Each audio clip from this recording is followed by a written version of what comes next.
স্বাগতম সবাইকে। এখন আমি শুরু করছি কক্সবাজার ভ্রমণের গল্প এবং কক্সবাজারের সকল আপডেট তথ্য।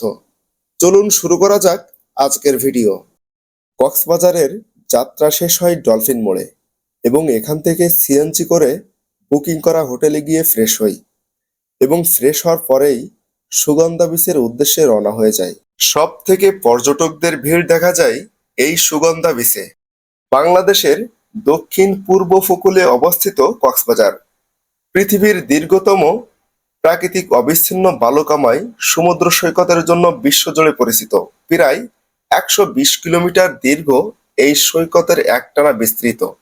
এই মুহূর্তে আমি দাঁড়িয়ে আছি কক্সবাজারের অন্যতম প্রাণকেন্দ্র সুগন্ধা বিচে। কক্সবাজারে আসা প্রায় প্রতিটি পর্যটকের প্রথম গন্তব্যগুলোর একটি হলো এই সৈকত।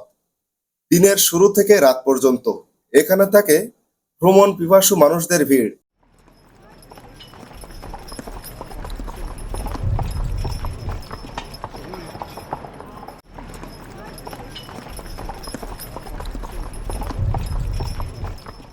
সুগন্ধা বিচ থেকে আমরা এখন চাঁদের গাড়িতে করে চলে এসেছি হিমছড়ির পথে। কক্সবাজার শহর থেকে প্রায় ১২ কিলোমিটার দক্ষিণে অবস্থিত হিমছড়ি। এটি শুধু একটি পাহাড়ি পর্যটন কেন্দ্র নয়, বরং পাহাড়, সমুদ্র ও সবুজ প্রকৃতির একটি অনন্য মিলনস্থল। এটা হলো হিমছড়ির প্রবেশদ্বার। এখানে প্রবেশ করতে হলে অবশ্যই টিকিট সংগ্রহ করতে হবে।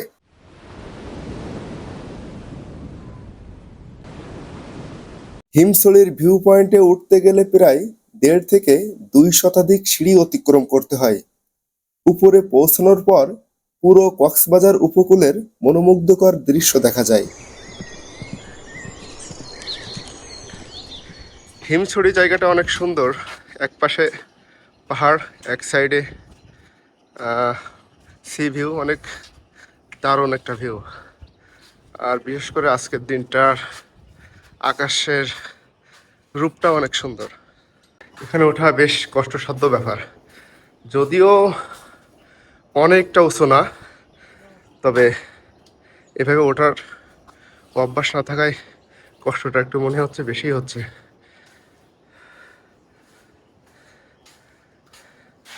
উঠতে পারছো?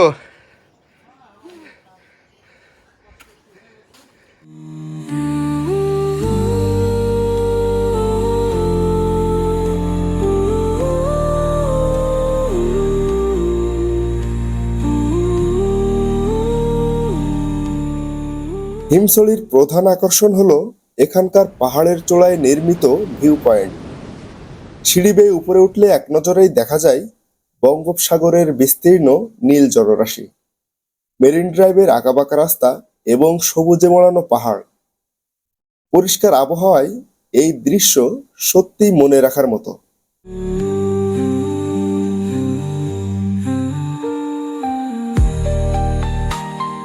বর্ষাকালে এখানকার ছোট ঝর্ণাটি প্রাণ ফিরে পায়।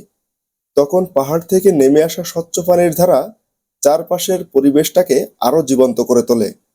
তবে শুষ্ক মৌসুমে ঝর্ণার পানির প্রবাহ অনেকটাই কমে যায়। এটা হচ্ছে হিমছড়ির ঝর্ণা। প্রথমে ঝর্ণা ছিল এখানে, এখান থেকে জায়গা হয়তো সিল করে দেওয়ার পরে এখান থেকে হয়তো ঝর্ণার মডিফাই করা আমার মনে হচ্ছে আর কি।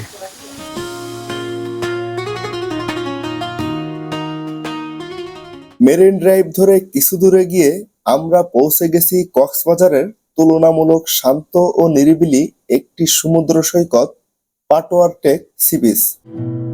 তোমাকে না লেখা চিঠিটা ডাক বাক্সের এক কোণে, সাদা খামের না লেখা নাম এঁকেছে তার গানে। তোমাকে না লেখা চিঠিটা ডাক বাক্সের এক কোণে, সাদা খামের না লেখা নাম এঁকেছে তার গানে। সেই চিঠি যত লেখা থাকে একা একা সেই গানের। মেরিন ড্রাইভের মনোমুগ্ধকর পথ পেরিয়ে আমরা এখন চলে এসেছি কক্সবাজারের অন্যতম সুন্দর এবং জনপ্রিয় সমুদ্র সৈকত ইনানি বিচ। সত্যি বলতে ইনানি বিচে দাঁড়িয়ে মনে হচ্ছে প্রকৃতি যেন নিজের সবচেয়ে সুন্দর রূপটা এখানেই লুকিয়ে রেখেছে। যদি কখনো কক্সবাজারে আসেন তাহলে বিকেলের শেষ আলোয় অন্তত একবার ইনানি বিচে সময় কাটানোর চেষ্টা করবেন।